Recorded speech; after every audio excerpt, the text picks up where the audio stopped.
이번 강의는 4강 동시지도입니다. 자, 동시란 무엇이라고 생각하시나요? 우리는 그동안 동시란 어린이들이 쓴 시 또는 어린이들을 위한 시라고 생각을 하셨을 거예요.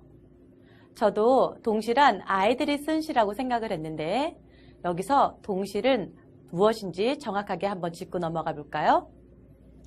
동시는 동요와 함께 서정시로부터 잘 발전한 운문문학의 한 형태로서 어린이를 독자로 삼아 쓴 시이다.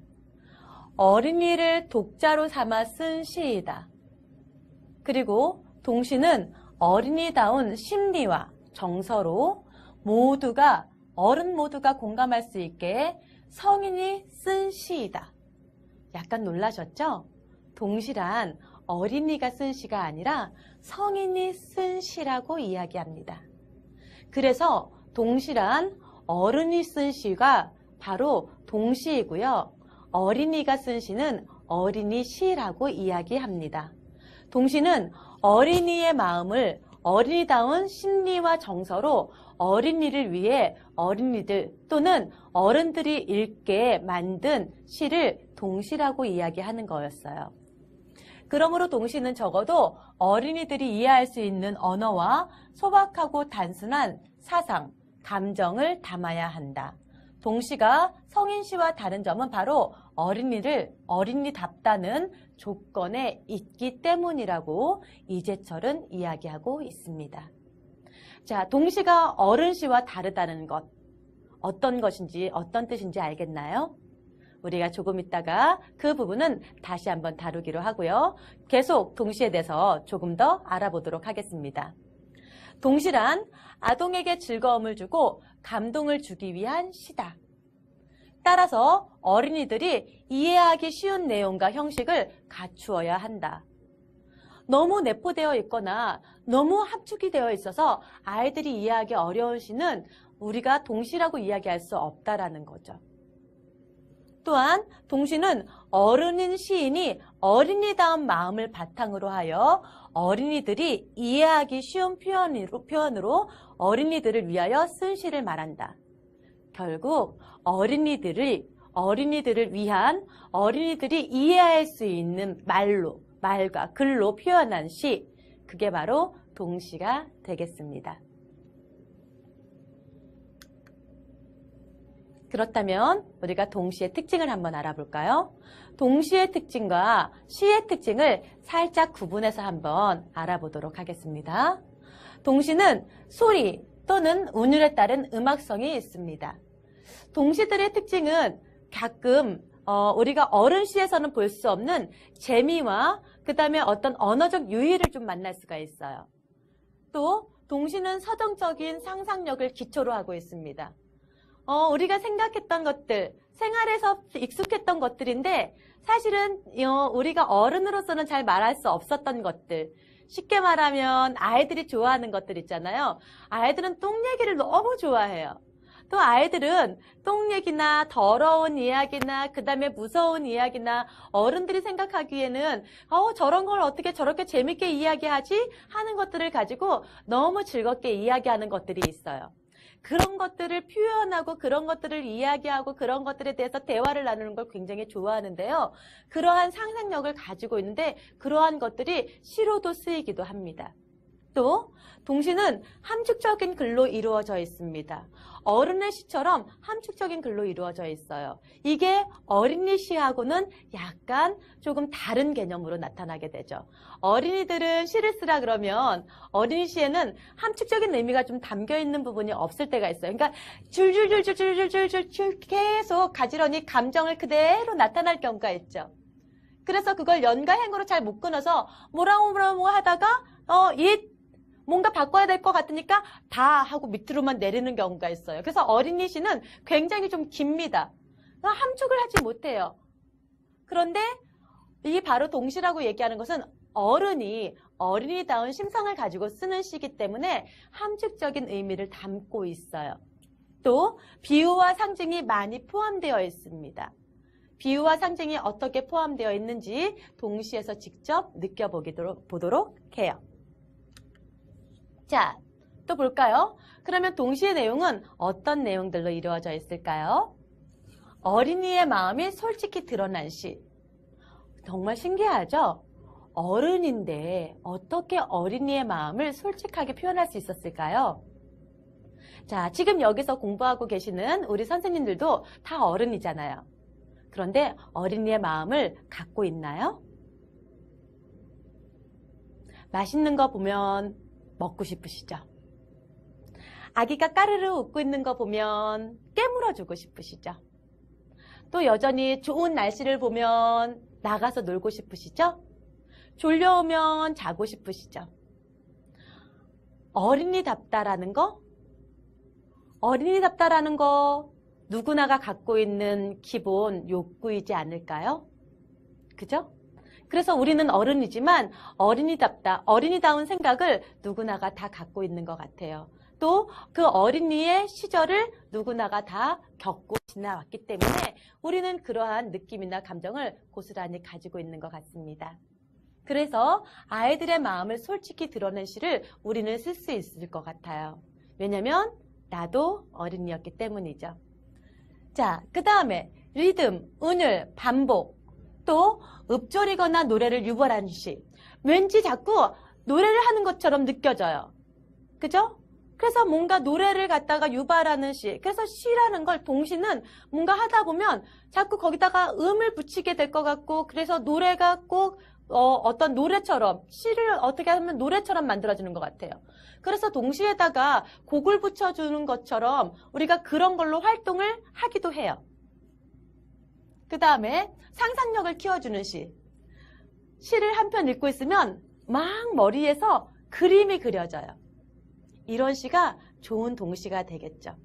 또 관심을 가질 수 있는 내용이 담긴 시. 내가 그럴 만한 그런 만한 일을 해본 적이 있어야 되는 관심이 가져. 나는 처음 듣는 이야기야. 그리고 나는 무슨 얘기인지 모르겠어. 그러면 관심이 가지 않죠. 그런 적도 있었구나. 아, 나도 그랬는데. 아, 그랬단 말이지. 그 친구가 우리 동네 이야기인데. 아, 나 그래 본 적 있어. 나도 그거 갖고 싶었는데. 이런 관심이 있을 만한 일들이기 때문에 우리는 관심을 가질 수 있는 내용의 시들은 우리 모두가 아이들이 다 공감하는 이야기들 또는 공감하고 싶은 이야기들을 시로 담을 수 있다는 거죠. 내용은 그런 것들이 왔을 때 아이들의 어떤 동기를 유발할 수 있다는 거예요. 또 발달 수준에 맞는 어휘와 표현이 담긴 시. 아무리 좋은 시도요, 아이들이 이해하지 못하면 그건 좋은 동시가 되지 못하겠죠. 어법과 맞춤법에 어긋나지 않은 시. 아이들이 읽을 시인데 어법이나 맞춤법이 어긋나면 당연히 안 되겠어요. 연 나누기와 줄 바꾸기가 적절한 시. 아이들이 읽을 시인데 연이나 줄이 제대로 바뀌어져 있지 않는다면 우리가 그것을 의미를 전달하는데 너무 어려움이 있겠지요. 또 실감나고 가슴에 와닿는 살아있는 시. 살아있는 시라는 건 무엇이냐면 누구나가 다 썼던 표현을 쓰는 게 아니에요. 그리고 원래 알고 있는 표현들을 쓰는 게 아니라는 거죠. 예를 들면 죄송한데 아이들이 좋아하는 똥 얘기를 좀 할게요. 더러운 똥, 맛있는 피자, 누구나가 다 알고 있는 표현이에요. 더러운 똥이 아니라 그래서 고마운 똥일 때 달라진다라는 거죠. 살아있는 시라는 것은 남들이 쓰지 않은 그러나 모두가 이해하는 인정하는 그런 표현을 썼을 때 우리는 살아있는 시라고 이야기합니다. 자, 그렇다면 이러한 어떤 그 동시에 이야기거리들이 있었는데 좋은 동시란 어떤 동시인지도 한번 알아보도록 하겠습니다. 자, 좋은 동시란 사랑의 마음이 담겨져 있어야 해요. 그리고 구체적이고 생생하며 이미지가 선명하고 생동감이 넘쳐야 하죠. 아이들이 읽을 시인데 구체적이고 생동감이 넘치지 않으면 아이들은 그 시가 무엇을 뜻하는지 알 수 없게 되겠죠? 또 상쾌한 리듬적, 음악적 리듬이 있어야 되고 낭송하기에 알맞고 외우기 좋아야 합니다. 그래서 긴 시라든가 아니면 낭송하기 어렵거나 그 다음에 어떤 리듬이 있지 않으면 아이들은 그 시를 재밌어 하지 않아요. 또 미처 깨닫지 못한 새로운 사실을 깨추고 또 발견하게 해주는 시. 그래서 아까 살아있는 시. 아, 이 느낌에는, 이 단어에는 이런 느낌도 있었는데 나도 알고 있었는데 그것을 미처 내가 깨닫지 못했는데 이런 느낌이 있을 수도 있구나 하고 발견할 수 있는 시가 좋은 동시가 되겠습니다.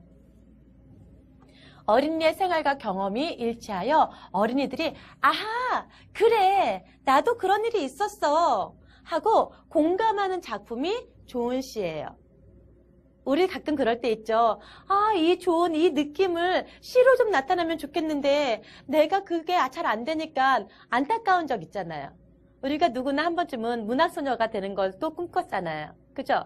그럴 때마다 또는 굉장히 좋은 동시들을 발견했을 때 그 동감되는 시들을 볼 때마다 나도 어릴 때 저런 마음이 있었는데 우리가 그런 시들을 많이 발견하게 되죠? 그죠? 그런 공감하는 작품이 바로 좋은 동시가 된다라는 겁니다. 독창적이며 상상력이 풍부하고 말이 살아 숨쉬는 시. 이런 시가 좋은 시이고요. 가슴에서 우러나오는 진실과 진정성이 있어야 하는 시. 가끔 보면요. 동심의 세계를 너무 천사 지상주의 이런 식으로 표현하는 사람들이 있어요.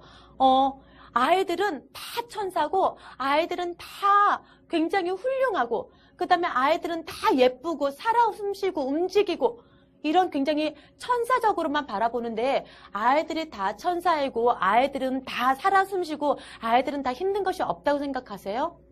아이들도 학교 다녀야 되고 공부도 해야 되고 학원도 가야 되고 엄마 심부름도 해야 되고 하기 싫은 동생도 돌봐야 될 때도 있고 잠 잘 주고 싶은데 잠을 못 잘 때도 있고 무엇인가 하고 싶은데 하지 못할 때도 있고 생각보다 어려울 때도 있고 힘들 때도 있는 게 아이들의 생활이에요. 근데 가끔 우리는 그런 걸 잊을 때가 있는 것 같아요.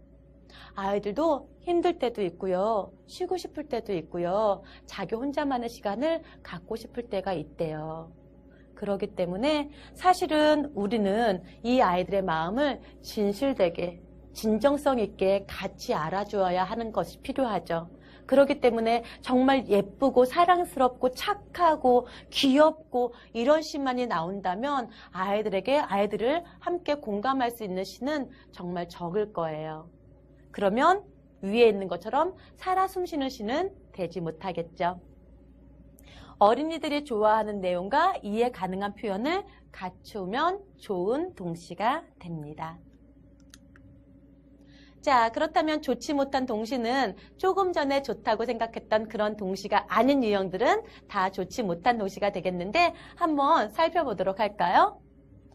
상식적인, 상투적인 작품들, 자신의 생각과 느낌이 없이 남의 생각을 흉내내는 작품들. 그건 무슨 얘기예요?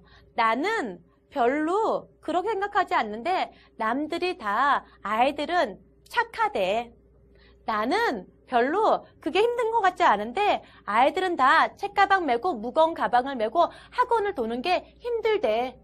그래서 무거운 가방을 메고 짊어지고 오늘도 학원에 가는 아이들, 불쌍한 아이들 이렇게 표현을 했다고 생각해 보세요.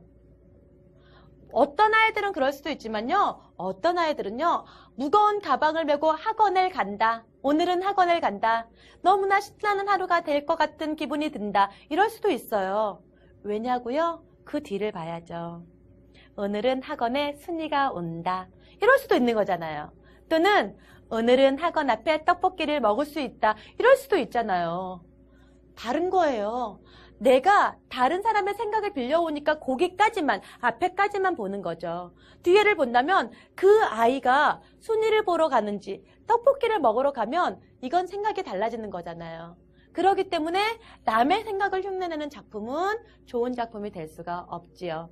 그래서 내가 어린이다운 생각으로 그 동심의 세계를 이해하고 내 어린이다운 생각을 가져와서 쓰는 동시가 좋은 동시가 될 거예요. 그 다음에 장식적인 어떤 작품들, 아까쯤에 얘기한 거 나오죠? 아이들은 착하고 곱고 귀엽고 예쁘기 때문에 동시도 그래야 한다. 동시도 착하고 예쁘고 곱기만 해야 한다. 이런 동심 천사주의적인 생각을 가진 사람들에게서 많이 나타나는 거. 아이들이 장식품은 아니에요. 열쇠고리처럼 뒤에 예쁘게 장식해서 매달고 다니는 그런 고리 장식품은 아니라는 거죠. 아이들도 나름대로의 고민이 있고 걱정이 있다고 이야기를 했죠. 그래서 장시적인 작품은 별로 좋지 못한 동시가 되겠습니다. 추상적인 작품. 아이들은 막연하고 추상적이고 개념적인 것을 싫어해요. 우리가 발달에 있어서 우리가 저학년의 아이들은 구체적 조작기에 해당이 돼요. 그래서 얘네들은 정확하고 확실한 것들에 대해서 인지할 수밖에 없는 상황이고요. 고학년이 되어서야 가능할 수 있는 추상적인 개념들. 하지만 여전히 정확하고 눈에 딱 떨어지는 걸 좋아합니다. 그래서 굉장히 멀리 있는 것, 눈에 보이지 않는 것은요. 개념은 알 수 있을지언정 내 것이 안 돼요. 그래서 내 눈앞에서 멀어져 버린 것에 대해서는 잘 인지하지 못합니다. 그래서 멀리 전학간 친구에 대한 그리움, 그 그리움이 한 달 정도는 가지만 1년 정도가 지나면 새로 사귄 친구 때문에 이 그리움은 사라져요. 그런데 어른은 다르죠? 사귀었던 첫사랑이 1년이 지나고 2년이 지나고 10년이 지나면 더 그리워지죠. 이런 차이라고 보시면 될 것 같아요. 그 다음에 기계적인 작품. 눈에 보이는 풍경을 그대로 옮겨놓는 거죠. 그대로 옮겨놓는 묘사. 이런 작품은 좋은 시가 못 돼요. 그래서 시에서는 대상을 마음의 눈으로 볼 줄 알아야 돼요. 아까 얘기했죠? 아까쯤에 얘기한 것처럼 학원에 간다. 무거운 책가방을 메고, 무거운 학원 가방을 메고 학원에 간다. 발걸음이 무겁게 학원을 간다. 발걸음이 무거운 거, 가방이 무거운 거, 눈에 보이는 것만 지금 이야기하고 있는 거예요. 그런데 가방도 무겁고 발걸음도 무거워요. 그런데 마음은 가벼울 수 있잖아요. 왜? 오늘은 내가 학원 숙제를 다 했기 때문이다. 이럴 수도 있는 거잖아요. 그쵸? 근데 그 부분을 못 보게 된다면 우리는 기계적인 작품으로만 밖으로 표현되는 것들로만 우리는 그걸로만 표현을 하게 되면 결국은 상식적이거나 기계적인 작품으로만 나올 수밖에 없고 그러한 동시는 좋지 못한 동시가 된다라는 거죠. 시를 바르게 지도하는 방법은 이렇게 이야기를 합니다. 우리가 저번 시간에도 배운 것처럼 우리는 지도를 할 때 읽기 전 지도를 할 수 있고 읽는 중에도 지도를 할 수 있고 읽은 후에도 지도를 할 수 있다고 이야기를 했습니다. 읽기 전에는 제목을 보고 내용을 추측할 수 있어요. 그리고 시의 글감과 관련된 경험이나 지식을 정리할 수 있고요. 또 시인이나 시의 배경에 대해서도 조사할 수 있습니다. 읽는 중에는 시어의 바른 뜻을 조사할 수 있고요. 시를 읽으며 자연스럽게 떠오르는 장면이나 생각을 정리할 수 있습니다. 또 시에 쓰인 표현과 전체적인 분위기를 알 수 있고요. 그 다음에 각 연에서 말하고자 하는 바를 살펴볼 수 있으며 시 전체의 중심 생각을 알아볼 수도 있어요. 읽은 후에는 시에 어울리는 장면을 그림으로 그려보기도 하고요. 시의 내용을 산문으로 바꿔보기도 하고요. 또 시를 읽고 느낀 점을 글로 쓸 수도 있습니다. 오늘은 이 시를 가지고 한번 작업을 해볼까 하는데요. 지도 팁은 말유의 즐거움을 알게 하고 시간적 배경과 공간적 배경의 느낌을 살려서 감상을 한번 해볼까 합니다. 김용택 시인의 콩 너는 죽었다라는 시인데요. 시가 너무 재밌어요. 자, 그러면 우리가 읽기 전에 할 수 있었던 내용들이 있었다 그랬죠? 읽기 전에 우리가 주로 할 수 있는 방법들이 이런 것들이 있다 그랬어요. 예를 들면 시를 보여주지 않아요. 시를 보여주지 않고 콩 너는 죽었다. 어떤 내용일 것 같아? 시가 어떤 내용일 것 같아? 자, 콩 너는 죽었다는 어떤 의미일까? 콩이 왜 죽었을까? 이렇게 물어볼 수 있겠죠. 그럼 아이들은 이렇게 대답합니다. 선생님, 콩이요. 밥에 들어가서요. 콩을 먹으니까요. 콩이 죽은 것 같아요. 이렇게 말을 하기도 하고요. 콩이요. 땅속에 묻어지니까요. 죽은 것 같아요. 이렇게 말하기도 해요. 아이들의 상상은 끝도 없어요. 콩을 먹으니까 죽을 거라고도 생각하고 콩을 땅속에 묻어서 묻었으니까 죽었다라고도 생각할 수 있겠구나. 이렇게 얘기할 수도 있고요. 또는 김용택 시인에 대해서 조사를 해서 선생님이 김용택 시인에 대한 이야기를 해줄 수도 있고요. 그죠? 네. 이런 식으로 콩 너는 죽었다에 대해서 우리가 사전에 이야기할 수도 있습니다. 그러면 읽는 중에는요. 콩타작을 하였다. 얘들아, 타작이 뭔지 아니? 타작? 탁탁 내려치는 타작을 얘기하는 거야. 콩들의 마당으로 콩콩 튀어나와. 콩콩 튀어나온다는 건 어떻게 튀어나올까? 우리가 한번 몸으로 표현해볼까? 콩콩콩콩 튀어나온다는 표현이겠지. 자, 또르르 또르르 굴러간다. 또르르 또르르 굴르는 건 구를 수는 있겠지만 바닥에 더러운 관계로 우리는 오늘 구르는 건 하지 말자. 자, 콩 잡아라, 콩 잡아라, 굴러가는 적콩 잡아라. 콩 잡으러 가는데, 적콩 좀 봐라. 쥐구멍 속으로 쏙 들어가네. 콩, 너는 죽었다.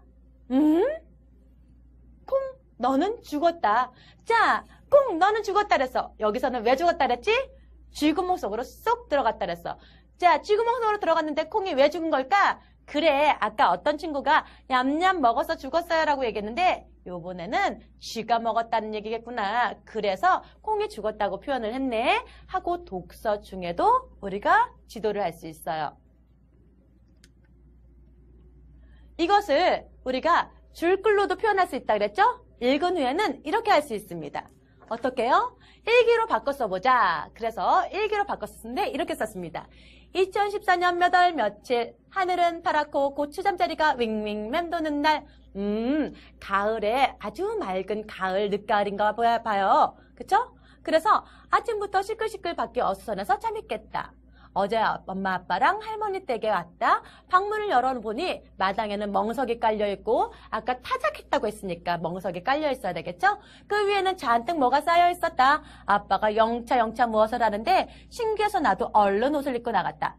도리깨를 가지고 파삭파삭 잘 마른 콩을 타작하고 계셨다. 타작, 그죠? 나도 해보려고 했지만 도리깨가 잘 돌아가지 않았다. 콩은 탁탁 잘 튀어나왔다.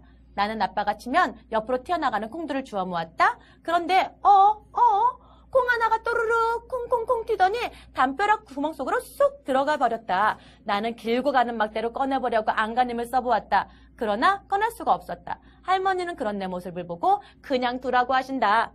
하하 웃으시며 이미 쥐밥이 되어셨다고 두라고 하신다. 나는 무슨 말인지 잘 모르겠지만 아깝다는 생각이 들었다. 이런 식으로 우리가 일기문도 써볼 수가 있고요. 그 다음에 개구리네 한솥밥. 여기서도 나타나는 것은 이것은 이제 개구리네 한솥밥 같은 경우는 이 경험을 갖다가 말해볼 수 있는데요. 이건 모방시 쓰기를 한 거예요. 한 부분을 모방시를 이렇게 모방시는 그 앞에 부분에 나오는 부분을 이야기를 말로 바꿔서 쓰는 방법도 하나의 자료로 쓸 수 있습니다. 봄눈 같은 경우도 이렇게 봄눈 같은 경우는 옆에다가 봄눈 대신 또 다른 모방시를 써볼 수가 있는데요. 이렇게 해서 하는 방법도 있어요. 종이를 4개로 접어서